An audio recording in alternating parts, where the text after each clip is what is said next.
Mis hermanos, gracias a Dios por esta mañana que nos concede. ¿Sí? Gracias a Dios. Bueno, pues frillito, así calmó el Señor Jesús la tormenta. Nube. Ok, bueno, les voy a contar una anécdota. Ahora no me voy a balconear a nadie, mis amados. Les voy a contar una anécdota de un amigo misionero que estaba trabajando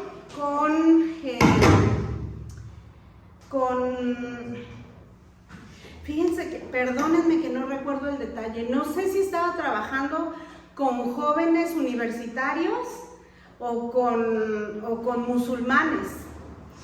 Lo que pasa es que él trabajó con los dos y no sé cuándo fue que contó esta anécdota, pero me acuerdo bien de la anécdota. Dice que tenía tiempo ya trabajando con alguien que le gustaba mucho ir a la iglesia, le gustaban mucho los estudios, y resulta que un día así de buenas a primeras llega y le dice: ¿sabes qué? Dice: yo vengo a regresarte a tu Dios. ¿Cómo? Dice: ¿por qué?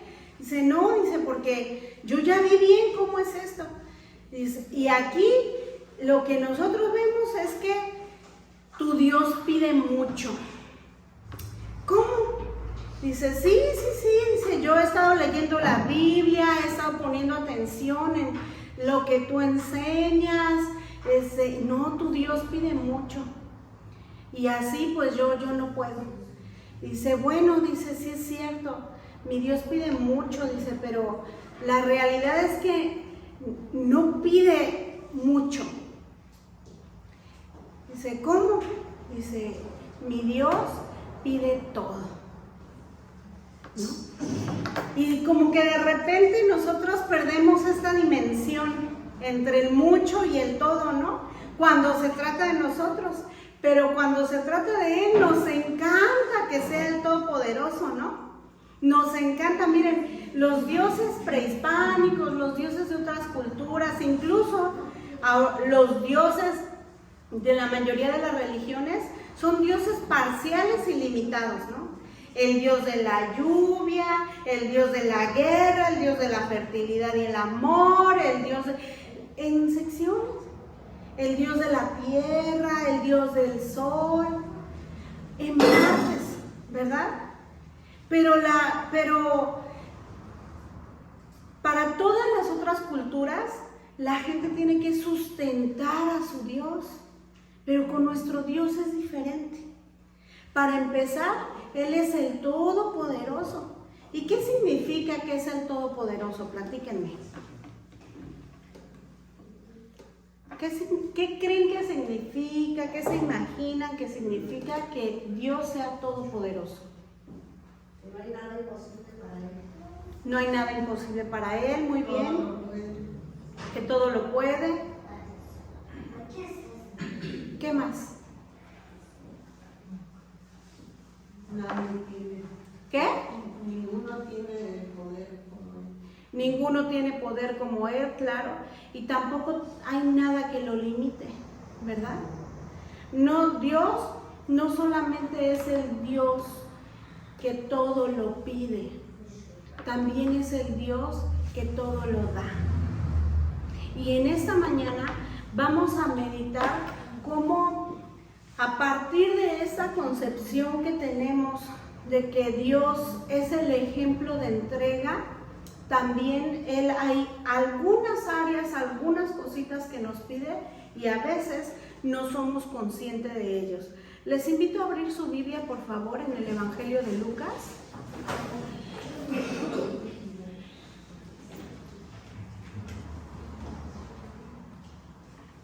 Lucas, versículo 57.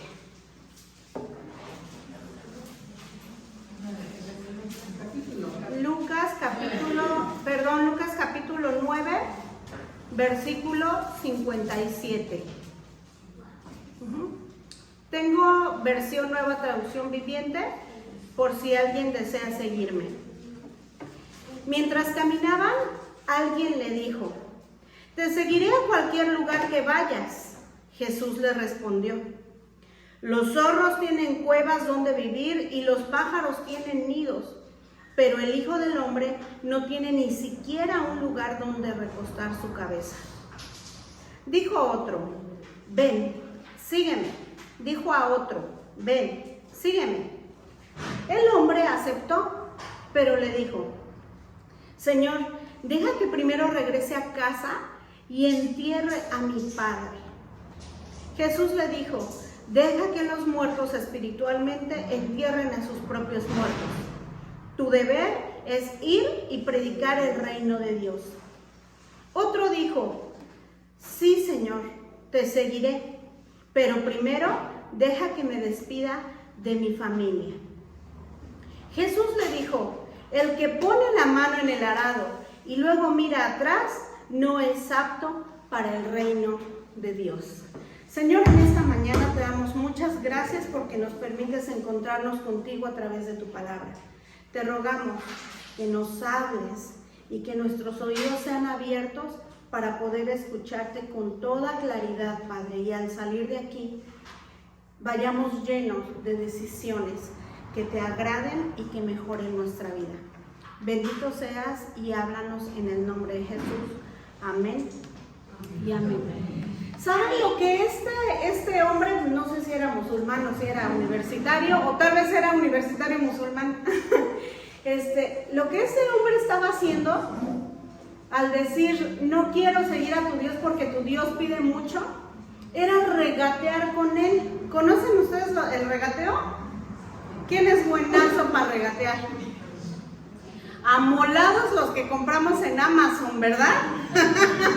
Echamos el tarjetazo y ya, no hay cómo. Ay, pero el arte del regateo. ¿Quién es bueno aquí? ¿Alguien le entra al regateo? ¿Bien? Yo no, yo soy pésima. A mí soy pésima, pero también soy pobre. Entonces a veces le tengo que entrar. Pues los árabes son muy buenos, ellos empiezan muy alto, ¿no? ¿No, Ruth, te pasó allá mismo? A ver, platícanos un poquito. Pues Ruth estuvo en Marruecos. Por ejemplo, con unas lamparitas de estas de aceite como las de Aladino, Ajá. empezaron diciendo que a 100 dirhams, que son como 10 euros. Y a mí ya me había dicho la misionera que pues no me dejara. Entonces yo, no. Total, que empezó a decirme, él solo me dijo, bueno, 3%. 3 lamparitos por 100. Así terminó y yo nada más estaba, no compré nada. Esa sí es mala. Al rato, uno de los chicos que iba en el equipo, el dentista, que pues llevaba más recursos, regresó con las 3 lamparitas y yo, ¿cuánto te los dieron? Así cada una. Y pues de modo, ¿verdad? Sí, dicen que los árabes así empiezan altísimo porque ellos mismos esperan regatear, ¿no? ¿Alguna vez ha comprado usted alguna artesanía? Pero aunque digas que no, sin intención de regatear, se bajan solitos y luego la dejan en un precio en donde tú ya no puedes decir que no. En Monte Albán, Oaxaca. Empiezan con 500 y te la terminan vendiendo en 80. Fíjate, sí es cierto, ¿no? Bueno, luego vemos si es justo o no, ¿verdad? Si tienen dimensión o no. El caso es que, pues la acción de regatear es una negociación sobre algo que quien tiene el bien pide y quien quiere el bien ofrece, ¿no? Entonces uno se le hace mucho y el otro se le hace poco y entonces llegan a un punto en donde toman el acuerdo. De repente, mis hermanos, encontramos escenas en la palabra donde hay un montón de regateos con Dios. Y yo espero que esta mañana ustedes salgan tristes, preocupados, avergonzados, porque digan, yo también estoy regateando con Dios, pero también esperanzados al descubrir la naturaleza del Señor. No es que yo tenga malas intenciones, al contrario, son bíblicas. Bueno, tenemos aquí que el Señor está pidiendo un alto costo. El precio del Señor es muy alto. Hay 3 cosas que el Señor está solicitando en este pasaje. Y vamos a entrar en la primera de ellas. Versículo 57. Fíjense aquí, mientras caminaban, alguien le dijo a Jesús, ¿qué le dijo? Te seguiré a donde quiera que vayas. Tenemos a un acomedido. Este hombre, a diferencia de los dos que le siguen, no fue llamado por Jesús, pero entendía y entonces le dijo, yo te seguiré. Otro de los evangelios, para este mismo pasaje, en otra versión de los evangelios, dice que le preguntó, maestro, ¿dónde moras? Para irse con él, y Jesús respondió estas palabras, ¿no? Los zorros tienen cuevas donde vivir, los pájaros tienen nidos, pero el Hijo del Hombre no tiene ni siquiera un lugar donde recostar la cabeza. Bueno, pues el primer requerimiento que Dios hace es que tú entregues tu estabilidad. Fíjense, es muy curioso al estudiar este pasaje. ¿Qué representa? La respuesta de Jesús representa la vivienda.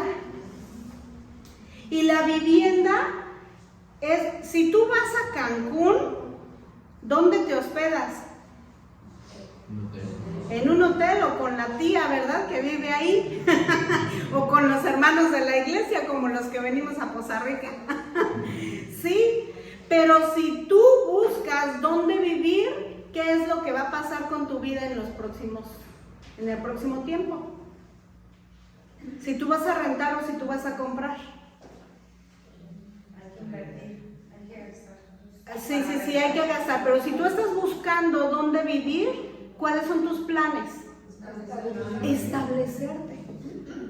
Y a mí me pareció curioso revisar todo el capítulo, revisar el proceso que Jesús venía trayendo y por qué esta persona se acomide. Y fíjense, hice una listita solamente del capítulo, de lo que había pasado antes. El capítulo comienza con la misión de los 12.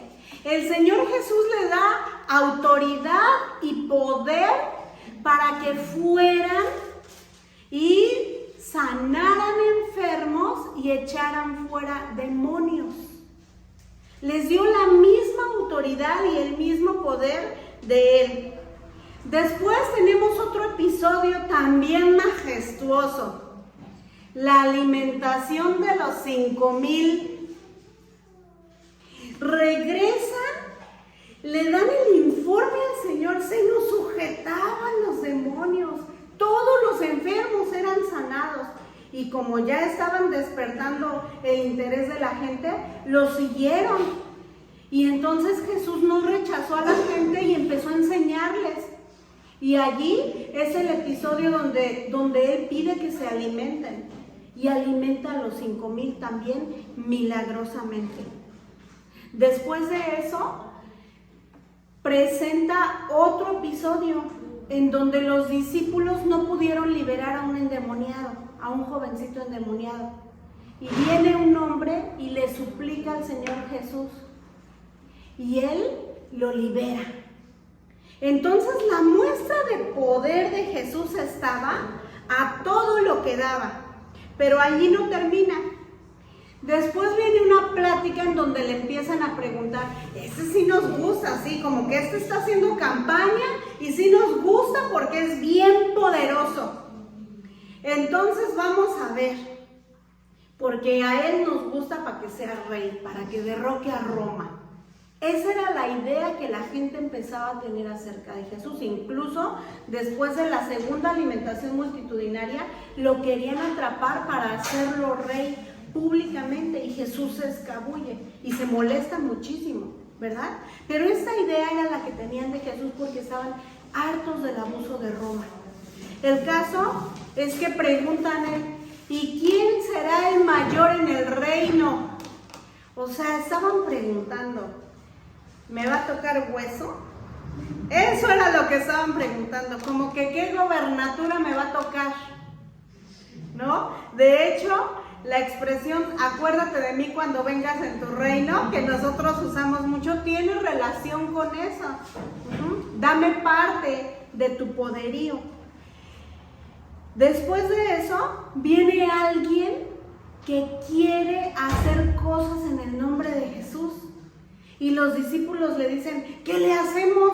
Está usando tu nombre y tu nombre es poderoso. Y Jesús dijo, déjenlo porque mi nombre es poderoso. Y el que no es contra mí, está conmigo.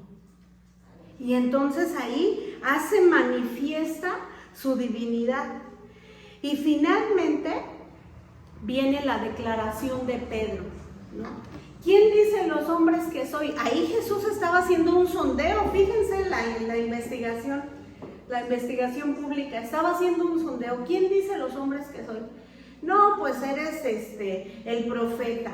No, pues eres tal otro profeta. Y Jesús dice, ¿y ustedes quién creen que soy? Y Pedro le dice, tú eres el Cristo, el Hijo del Dios viviente. Pedro estaba haciendo una declaración espiritual, pero también política. Cada uno de estos pasajes es evidencia de poder. De manera que cuando alguien viene, un acomedido, y le dice, ¿dónde moras? ¿Adivinen qué? Estaba asegurando su vida. Esa persona era muy inteligente, ¿eh? Muy inteligente. Porque estaba asegurándose con el que iba a quedar en la presidencia. Estaba asegurándose con el que iba a tener el cargo. Y dice, mejor ahorita que empieza. Y yo le lucho con él y le veo con él. Te seguiré a donde quiera que tú vayas. Pero vaya respuesta en Jesús. Jesús lo desafía. Y le dice, pues mira, las zorras tienen cuevas y las aves de los cielos tienen nidos, pero yo no tengo ni dónde. El Señor estaba diciendo, no se trata de recibir, no se trata de posicionarte, se trata de entregarte. Lo primero que Dios nos pide a través de este pasaje es tu necesidad de estabilidad. ¿Saben? Nos pasamos la vida persiguiendo y construyendo la estabilidad. Nos pasamos la vida estudiando, ya saben el ciclo de la vida, ¿no? Naces, creces, te reproduces y mueres. Por ahí dicen, ¿y dónde dice estudiar? Pero la realidad es que pasamos un chorro de años estudiando desde chiquititos. Y aquellos que tienen la desgracia de que, la fortuna de que su mamá trabaje, pues desde meses, a los 3 meses, ¿no? ¿Cuántos son los regulares? A los 45 días ya les tocó guardería o niñero. O niñera, ¿no? El caso es que estás años y años y años estudiando. El Señor me permitió el año pasado cumplir 25 años de ministerio y son años que no termino de estudiar y allí me está esperando todavía el doctorado. No es que yo lo quiera, ¿verdad? Le huyo más bien, pero lo necesito. Uno se la pasa estudiando. ¿Para qué? Bueno, la perspectiva del mundo es que tengas una profesión para que puedas, ¿qué? Si tienes una profesión, ¿qué aseguras? Un buen trabajo. Y si tienes un buen trabajo, ¿qué aseguras? ¿Un buen marido? No. ¿Qué aseguras si tienes un buen trabajo? Estabilidad económica. ¿Y qué puedes adquirir con un buen trabajo y con estabilidad económica? Un estatus de vida. Un estatus de vida que incluye cierto tipo de casa, en cierto tipo de lugar, con cierto tipo de características y de pertenencias.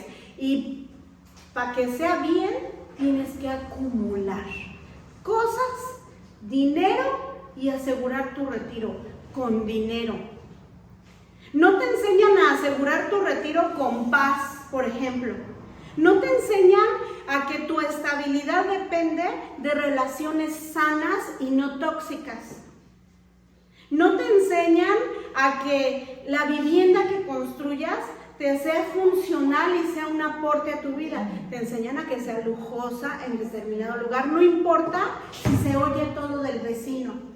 No importa si no puedes agujerar para poner una pantalla, porque se cae, como conozco varias casas de unidades habitacionales bien bonitas, pero bien endebles.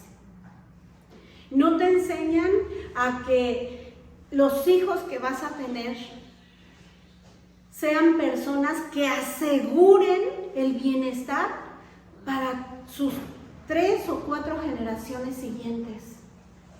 No te enseñan a trascender, no, te enseñan a tener. El futuro no se basa en la paz que tú tengas, en los logros que hayas tenido y en la forma en la que tú has de presentarte ante Dios con cosas en la mano que entregarle. El aporte que tú des a este mundo, no te enseñan a eso. Te enseñan a acumular y a tener, porque para nosotros nuestra estabilidad está en lo que se puede tocar y en lo que se puede presumir. Pero el Señor Jesús está mandando un desafío y le está diciendo, si quieres estar conmigo, tienes que estar dispuesto a la inestabilidad del no tener. Miren, no quiero que se confunda, no hay nada más estable que andar con el Señor Jesús. No hay nada más seguro que pertenecerle al Señor Jesús. No estoy diciendo que no. Lo que el Señor Jesús está diciendo es que los conceptos son diferentes a partir de lo que el corazón tiene. El Señor Jesús le está diciendo, tú quieres andar conmigo porque te das cuenta de mi poder. Pero en realidad no se trata de mí lo que tú crees que se trata de mí. Las zorras, ágiles, vivaces, muy difíciles de alcanzar. De hecho, utilizan perros para cazar los zorros porque los humanos no le damos, ¿no? No son como los cervatillos. Esas hacen madrigueras, pero con todo y todo, cuando salen, son cazadas. ¿Y qué tal las aves? Volátiles, pueden ir y venir y a donde vayan pueden construir su casa y pasar la época de apareamiento y asegurar su función en esta naturaleza a donde vayan. Pero con todo y todo, el Señor Jesús está diciendo, ni uno ni lo otro. Él quiere que tú le entregues esos deseos, esa necesidad de estabilidad, porque nuestra concepción de estabilidad es distinta que la de Él. ¿Y saben qué es lo que Él pide? Dependencia continua. Por eso es que Él no nos deja establecernos de esa manera, porque eso nos quita dependencia de Él y nos permite controlar todos nosotros y depender de nosotros mismos. Cuidado, porque como la zorra, cuando salgas, te pueden cazar. Segundo punto, versículo 59. Dijo a otro, ven y sígueme. El hombre que aceptó, pero le dijo, Señor, deja que primero regrese a casa y entierre a mi padre. Y Jesús le dijo, deja que los muertos espirituales entierren a sus propios muertos. Tu deber es ir y predicar acerca del reino. Bueno, ¿qué tenemos aquí?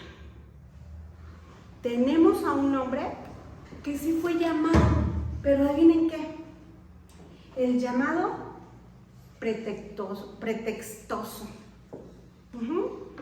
Él entiende el llamado de Dios, acepta el llamado de Dios, pero no entiende la misión de Dios.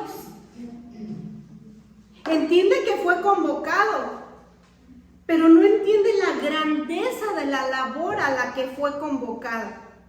Y entonces lo que hace es perderse en su interés propio. ¿Y saben cuál es el interés propio? Se distrae con las bendiciones de su vida. Cuando yo era chiquita, hace poco, no sé, tenía unos 12, 14 años. Había un muchacho que me inspiraba muchísimo, un joven de la iglesia, cómo servía al Señor. Había unos misioneros americanos que cómo le insistían que se fuera al seminario. Se le veía el llamado de Dios, se le veía la pasión por Dios, y lo que hacía era el líder de jóvenes, jalaba un montón de jóvenes, cuando explicaba la palabra lo hacía bien bonito. Ahora me burlo de él, ¿verdad? Porque digo puras herejías decías, porque ahora yo soy biblista y él no, pero explicaba bien bonito. Y entonces, pues él le tenía miedo y él decía, es que no, pues yo quisiera hacer algo. Y entonces se metió a estudiar. Y el papá apoyaba que estudiara, ¿verdad? Le dijo, pues sí, vete al seminario, estudia para pastor, pero primero estudia. Y después de eso, adivinen qué, se enamoró. Y la muchacha lo rechazó. Y entonces, pues se quedó con quien se le ofreció, ¿verdad? Bueno, se quedó en ese momento, porque cuando terminó con esa muchacha, de la iglesia también, él seguía con la espinita de la que él quería. Y entonces, cuando terminan por alguna razón, y él le vuelve a insistir. Y esta mujer, en esa segunda ocasión, lo acepta. Y estaban muy felices, muy enamorados, y se casan. Y después él empieza a ser próspero en sus negocios. Y después quiebra en sus negocios. Y tiene una hija. Y se dedica a trabajar porque le dejó de ir bien en los negocios, y entonces empezó solamente con lo que necesitaban para vivir. Y está afanado con eso. Y después el Señor le permitió prosperar otra vez. Y entonces ahora tenía que administrar bien y no cometer los errores primeros. Este hombre pasa ahora los 50 años. Trae una crisis de media vida que no puede con ella. ¿Qué hice de mi vida? Quiero servir al Señor, pero me da mucho miedo. Tengo muchas responsabilidades. No tengo dónde darle la estabilidad a mi hija para que yo pueda aventurarme al ministerio. Y entonces una vez él dice, me distraje con tantas bendiciones a mi vida. ¿Saben lo que este versículo significa? Es déjame que vaya y que entierre a mi padre. No es que estuviera el velorio allí, La petición que este hombre estaba haciendo era, termino mi rol de mi vida. Lo que él estaba pidiendo era que esperara a que su padre se muriera y heredara. Eso es lo que él estaba pidiendo. Esperar la herencia. Eso quiere decir este pasaje. Y para esperar la herencia, la vida tiene que seguir su ciclo, ¿cierto? No sabemos qué edad tenía el padre, pero lo que sabemos es que él estaba apelando por terminar su ciclo ordinario de vida. Y saben, a veces nosotros estamos así. Estamos apegados y como robots ante el ciclo de la vida, nacer, crecer, reproducirte y morirte, y en medio estudiar, trabajar y acumular. Estamos afanados en eso. Pero el Señor también te pide eso. Él no te va a excluir de lo que eres. Si eres padre, si eres hijo, si eres niño o si eres anciano, no te va a excluir de lo que, porque Él sabe lo que tú eres. Algunos de ustedes conocen mi testimonio. A los 16 años me diagnosticaron con un cuadro endocrino desconocido a causa de una alteración que hay en mis glándulas arriba de los riñones. Se llaman suprarrenales, con muchas implicaciones. A partir de allí me la pasé hospitalizada varias veces al año, desde los 16 hasta los 32. Ayer. Entonces, en mi experiencia con Dios, yo a los 8 años tomé la decisión de ser misionera y nunca se me olvidó. Y en mi caminar con Dios, yo le preguntaba, ¿por qué? ¿Por qué a mí si tú sabías que yo iba a ser misionera? ¿Por qué estoy así enferma? ¿Por qué siempre se me interrumpen todos los procesos en los que estoy? Desde los 16 años hice 2 veces la prepa. Se me interrumpió la prepa, se me interrumpió la carrera. El seminario no se me interrumpió, pero tuve episodios muy difíciles de salud y subsecuentemente hasta el campo. Yo andaba en la montaña y me tuvieron que traer a México y se interrumpió. En el clímax de mi ministerio, donde 5 de los 7 proyectos de la organización donde servía estaban en mis manos, ¡pum!, se interrumpe y por una crisis de salud me vengo para nunca más volver a Chiapas a tiempo completo. Bueno, yo me sentía hasta rechazada por Dios. Y yo le decía, ¿por qué si tú sabías que yo iba a ser misionera? Hermanos, ni eso escapa del control de Dios. Ni eso. Ni las interrupciones, ni lo que me gusta, ni lo que no me gusta. Nunca le he regateado ni reprochado que me dio muchas habilidades, ¿verdad? Nunca le he reprochado, Señor, ¿por qué me hiciste tan buena para los idiomas? Porque a los 6 meses de estar en Tzotzillandia yo ya hablaba tzotzil. Nunca le repelé porque de 54 estudiantes de hebreo en el seminario, solo pasamos 14 y a otra compañera y a mí me sobró el 10, nos sobraron puntos del 10. Nunca le repelé porque del náhuatl, cuando me metí a la Academia de Lenguas Indígenas, solamente de todo el grupo de casi 100 personas, solo lo terminamos una irlandesa que hablaba 10 idiomas y yo. Que del nivel 1 de náhuatl me pasaron al nivel 4 por el avance que tuve. Nunca le he repelado por esas cosas. Pero yo le repelaba por las que no me gustaban. Y me avergüenza decirlo, pero doy testimonio de la misericordia de Dios. Porque ni lo que te gusta, ni lo que no te gusta, escapa del llamado de Dios. De quién tú eres. Él conoce tu situación.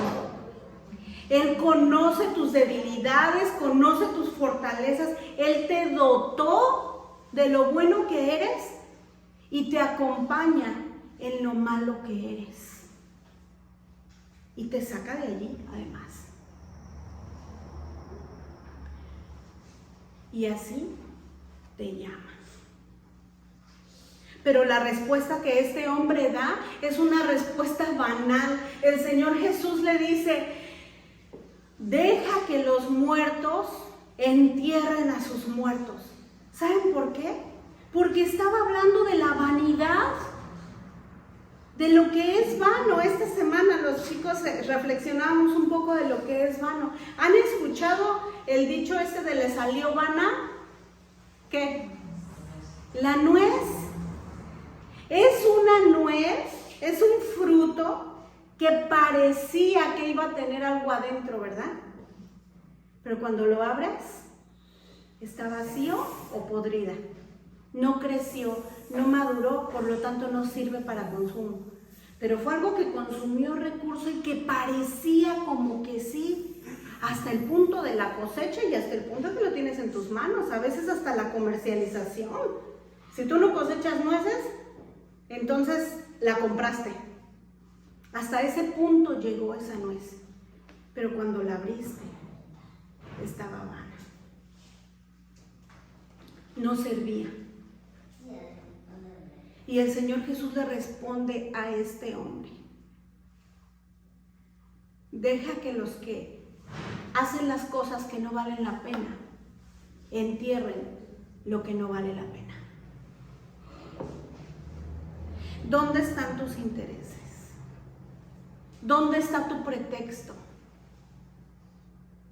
¿Con qué bendiciones de tu vida, de tu hermosa y maravillosa vida, estás haciendo esperar al Señor? ¿O qué pretexto le das de aquellas cosas que no te gustan y estás haciendo esperar al Señor? ¿Sabes? A veces nosotros regateamos con Dios poniendo de pretexto las bendiciones de nuestra vida. Estamos tan ocupados en nuestra vida que no tenemos tiempo para ocuparnos en lo que Él nos encarga. Entendemos que nos llama. Hoy estás aquí pudiendo dormir, ¿eh? Miren, yo estoy bien cansada. De seguro los radicales y Susi también están bien cansados. Tuvimos una semana bien pesada. Sentados, pero bien pesada, ¿verdad? Movimos el mundo. Vamos a transformar el mundo, ¿verdad? ¿Podría usted y podría yo estar plácidamente fodongo? Pero miren qué hermosos estamos todos, domingueando. Podrías estar así. Entiendes el llamado de Dios, entiendes que te llama, pero ¿sabes qué? Estás sentado y no has entendido la misión, la grandeza de la misión. ¿Por qué? Porque estás distraído en tus bendiciones, en tus bendiciones. Mucho cuidado. No digo que hagas mal. Seguir tu ciclo de la vida es bueno, pero no es suficiente. ¡Ay, alguien ya me conoce! Es bueno, pero no es suficiente. Suficiente es atender el llamado de Dios y cumplir su misión. Tercer y último punto. Versículo 61. Otro dijo: sí, Señor, te seguiré, pero primero deja que me despida de mi familia. Y Jesús le dijo: el que pone la mano en el arado y luego mira atrás no es apto para el reino de Dios. ¿Qué diferencia creen que tiene el anterior y este? Los dos eran llamados, los dos le dijeron que sí, pero ¿cuál es la diferencia que notan ustedes en este pasaje? Porque el Señor responde cosas muy diferentes, ¿no? Él dice ahí que vaya y me despida de mi familia, y el otro dijo que entierre a mi padre. O sea, como que la familia los llama a los dos, ¿no? ¿Cuál es la diferencia? ¿Cuál creen que es la diferencia? ¿Alguien tiene alguna idea? El tiempo de respuesta. El tiempo de respuesta. Sí, claro, cuando entendemos esa parte, uno esperaba hasta recibir la herencia y asegurar todo, ¿no? Y el otro dice, nomás voy y me despido, ¿verdad? Bueno, también aquí tiene sus implicaciones. Voy y me despido de mi familia. ¿Saben a qué se refiere? A dejar cubierto su rol. Aquí estaba diciendo, voy y entrego todo lo que en este momento tengo en mis manos para que no se desestabilice la casa de mi padre. Eso era lo que él estaba diciendo. Entonces, lo que esto significa para nosotros hoy es que era una persona con responsabilidades que él quería terminar. ¿Saben? el Señor le responde diciendo: el que pone la mano en el arado y luego mira atrás, no es apto para el reino de Dios. ¿Quién de aquí es campesino? ¿Alguien de aquí tiene experiencia en el campo? ¿O alguien de aquí ha arado alguna vez? ¿Tú, Sandy? ¿Cómo se hace el arado? Pues hemos sembrado plantitas. Entonces, primero tenemos que quitar la mala hierba, Ajá, nutrirla, comprarle sus nutrientes. ajá, Y la tierra está muy espinosa, hay que picarla, removerla. para que se remueva. Ajá. Y si es posible poner tierra nueva, porque hay tierra que no es muy buena. Ajá. Y ahora sí, sembramos la plantita y se rega con agua. No, hay unas plantas que no todos los días reciben agua porque si no Se echan a pudren. perder de tanta agua, y hay otras que se requieren. ¿Y haces surcos ahí en donde plantas o solo hoyos? No, nada más hoyitos. Nada más hoyos. Bueno, gracias, Andy. La idea que aquí pone del arado, sí conocen el arado, todos conocemos el arado. Yo no soy campesina, pero sí he visto, ¿no? ¿Cómo se hace el arado? ¿Tú nunca has visto? Te vamos a llevar aquí luego. Ahí. Sí han visto cómo es, ya sea que lo hagan a mano, es como un rastrillo, ¿no? Y ya sea que lo hagan a mano o con animal o con, bueno, a mano me refiero a fuerza de hombre o con fuerza de animal o con tractor, es como un rastrillo que va dejando rayitas en la tierra, ¿no? Entonces, alguna vez, ya sé qué idea da esto. ¿Has caminado en la arena? ¿Y has caminado arrastrando algo en la arena? ¿Qué pasa cuando tú te volteas? Nos caemos. Pues sí, ¿verdad? Obviamente. Perdemos el rumbo. Oye, gracias, Julián. Era el punto. Pueden irse. Era el punto al que quería llegar. Cuando vamos caminando y volteamos para atrás, pues el camino está derechito, ¿verdad? Pero en el momento en el que volteamos para atrás, se mueve y la huella que se queda es una huella dispareja. Bueno, lo que este pasaje quiere decir, al decir nadie que ponga su mano en el arado y mira atrás es apto para el reino de Dios, está hablando de que nadie puede perder el rumbo, no puedes caerte volteándote para atrás, distrayéndote en lo que dejaste. Aquí este hombre entendía el llamado de Dios y aceptaba el llamado que Jesús le estaba haciendo, pero todavía no estaba enfocado. ¿Y saben por qué? Porque sus intereses no eran los intereses de Dios. Volteaba a ver. ¿Se acuerdan del pueblo de Israel y el asunto de Egipto? Egipto es un término teológico clave. Salen liberados por el Señor y entonces cuando se les acaba la comida, salen muy felices porque salieron con el oro, con el ganado, con los guajolotes, todos salieron de los egipcios, ¿no? Váyanse ya estos hebreos que son nuestra maldición. Váyanse, salieron muy felices. Pero cuando se les acabó todo, empezaron a repelar. Y la primer prueba fue cuando se toparon con el mar. Y dice, nos hubieras dejado morir en Egipto, aquí vamos a morir a la intemperie. Y eso era muy deshonroso para la cultura hebrea. El quedar el cadáver al aire, no ser enterrado y estar desnudo eran las dos cosas más deshonrosas para la cultura hebrea.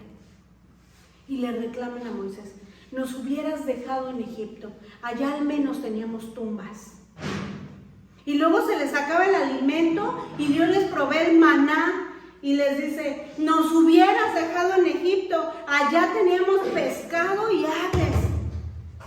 Y entonces Dios les manda las codornices y se coman hasta que se hartan. Y luego se hartan y dicen, nos hubieras dejado en Egipto, aquí estamos pasando sed, y les da agua al Señor. Y luego dicen, nos hubieras dejado en Egipto, ya nos tiene harto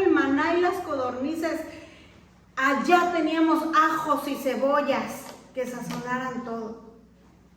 Insaciables. Tenían la nube para cubrirles del sol y la columna de fuego para guiarlos en la noche. Estaban sostenidos, sustentados y amparados por el Señor. Lo estaban conociendo, pero sus intereses no estaban en Él. Y este hombre entiende lo mismo. ¿Sabes qué? Tengo responsabilidades. Aquí el nombre era la responsabilidad. Deja que me despida de mi familia. Deja que me suplan. Uy, la sensación de ser indispensables, ¿no? Lo controladores que nos gusta ser, tener certeza de todo. Dejar en paz todo, ahorita no puedo. Sí quiero servir al Señor, pero ahorita no puedo. Todavía tengo pendientes que arreglar para irme limpio ante el Señor. Y el momento de llegar y estar listo, nunca sucede. Deja que me despida. Y el Señor responde, nadie que le entra puede volver atrás, porque pierde el rumbo y, diría Julián, se cae. Quiero compartirles la palabra, lo que significa la palabra apto en el idioma original. Fíjense bien. Tiene todas las siguientes connotaciones: colocar, constituir, entregar, destinar, proponer, servir o penetrar. Ahora se las voy a dar con el reino de Dios. Nadie que pone la mano en el arado y luego mira atrás puede proponerse para el reino de Dios. Puede servir en el reino de Dios. Puede ser destinado para el reino de Dios. Puede constituir el reino de Dios. O puede penetrar el reino de Dios. O puede dar el reino de Dios. Y resulta que nosotros estamos en una fe en la que hemos sido enviados a ser discípulos, ¿verdad? Enviados a servir, enviados a anunciar, enviados a reconciliar, enviados a trabajar. Hemos sido eso. Pero nadie que no tenga sus intereses en los intereses de Dios va a llegar, porque se va a desenfocar y se va a caer. Regateando con Dios. ¿Tú qué le regateas? ¿Estás afanado en construir tu estabilidad y tu futuro?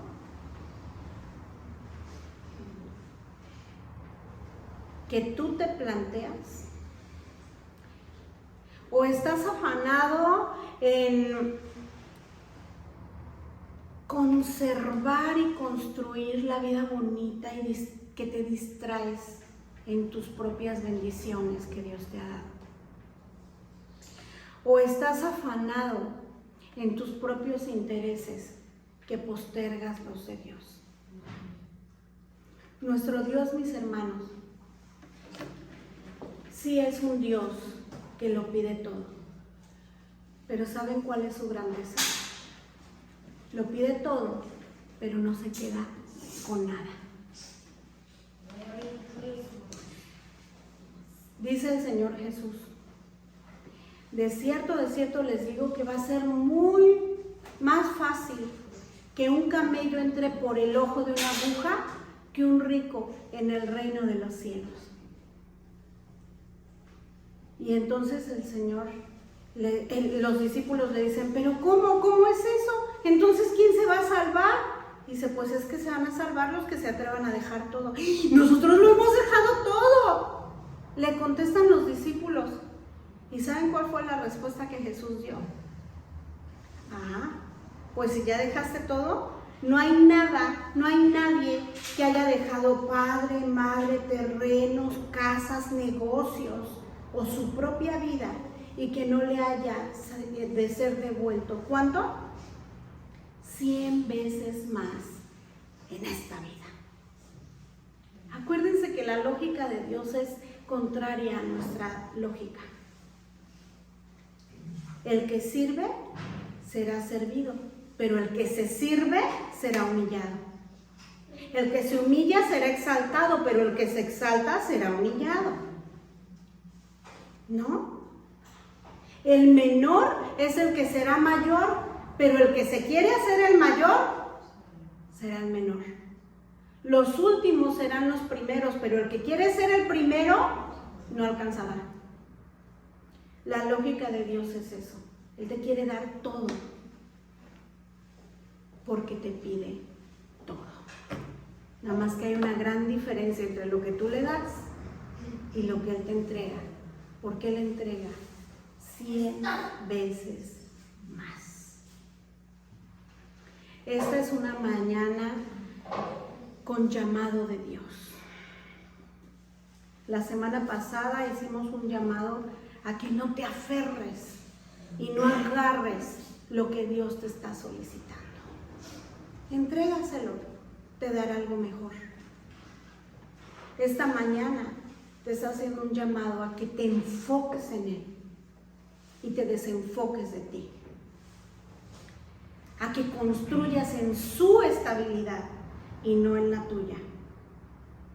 Finalmente, a que te intereses en sus intereses y no en los tuyos. No te vaya a salir vana la noche.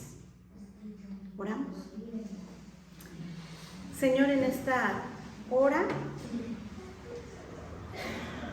hemos sido desafiados por tu palabra. Yo te pido que cada uno de los oyentes, los que están aquí, Señor, y los que están en línea, puedan entender tu llamado y puedan comprender, Señor, el punto en el que cada uno está.